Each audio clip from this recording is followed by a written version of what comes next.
Lorsqu'une baleine échoue sur une plage et qu'on la tue, cela représente un sacrifice majeur pour une nation. Dans la spiritualité, ça s'appelle brisure des frontières.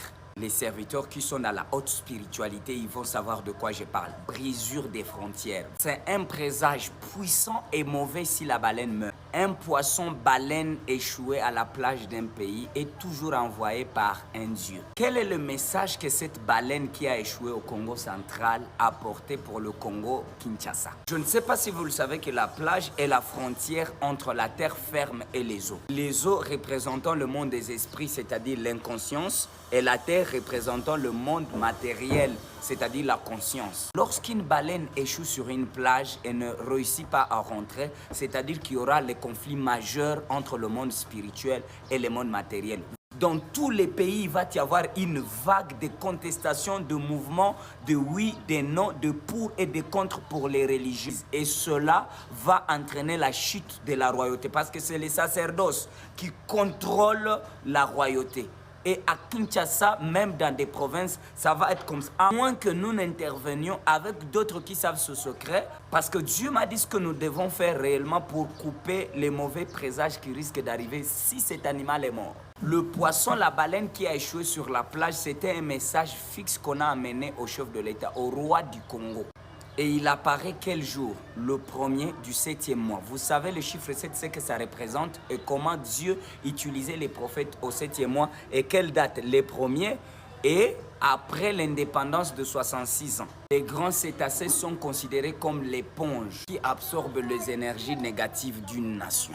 Et vous savez la tendance qui traverse le Congo actuellement, les énergies sont négatives, que ce soit sur le plan politique, social, économique, sécuritaire, les énergies sont négatives actuellement. Tout d'un coup, la nature vous envoie une entité, la grande entité que Dieu utilise pendant les périodes dures pour une nation. La troisième conséquence lorsqu'une baleine meurt sur votre plage, c'est l'inversion des polarités, la perte des repères d'une nation.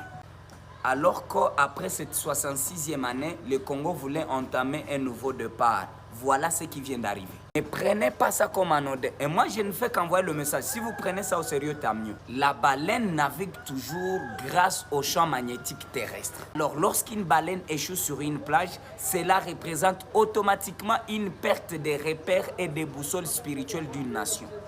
Avant que les services spécialisés n'arrivent. Alors, vous avez fait tout ce que vous avez pu pour pouvoir soutenir et aider cette baleine à repartir. Vous avez échoué. Si cette baleine disparaît et qu'elle meurt, c'est comme ça pour le pays. Lorsqu'une baleine meurt à une plage, cela annonce automatiquement une période de confusion générale dans le pays. Ça représente également l'effondrement structurel d'une nation. Et à Mwanda, attendez-vous qu'il y aura des graves inondations.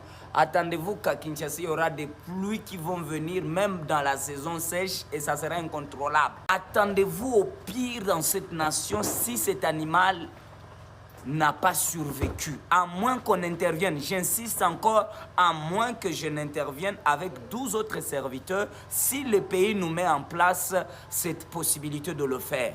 C'est un messager, un transmetteur que Dieu utilise toujours lorsqu'un pays est dans une confusion.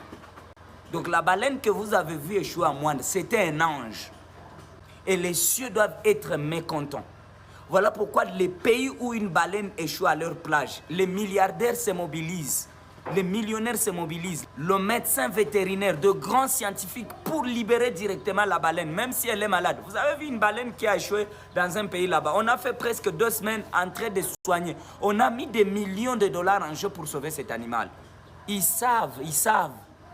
Et si l'animal là de Mwanda va mourir, vous allez voir qu'on va lui faire un recueillement. Vous allez voir que les services appropriés vont l'enterrer avec des honneurs, avec des histoires. Vous savez pourquoi? Parce qu'ils savent que ce n'est pas juste un animal. Les hommes très spirituels du pays le savent. Les pasteurs qui sont dans la haute spiritualité, les prêtres, ils savent. Ils savent. Que ce soit sur le plan spirituel, que ce soit sur le plan politique, économique, sécuritaire. Dans la religion, même dans l'église, ça va amener une perturbation des bras de fer, même dans les communautés. Vous allez voir l'église catholique se diviser, l'église les CC et toutes les églises pentecôtistes, il y aura confusion. Parce qu'il y a un ange que Dieu vous a envoyé, il était transmetteur de messages. Et les pasteurs étaient distraits, et les chefs coutumiers étaient distraits, et les gardiens tauriens étaient distraits. Partagez ce message. S'il arrive au chef de l'État, le roi de ce pays actuellement, on ne peut pas le nier, il est encore sous son mandat, ou s'il arrive à une autorité compétente de pouvoir mettre en place des moyens pour sauver la situation avant qu'il ne soit trop tard, contactez-nous. Mon numéro est sur mon profil. Vous pouvez m'écrire facilement. Je serai disponible à mettre ma connaissance et la vision que Dieu m'a donnée sur le pays. Je suis serviteur de Dieu et Dieu m'a pleinement parlé sur cette question-là. Révérend prophète Serge Sogot.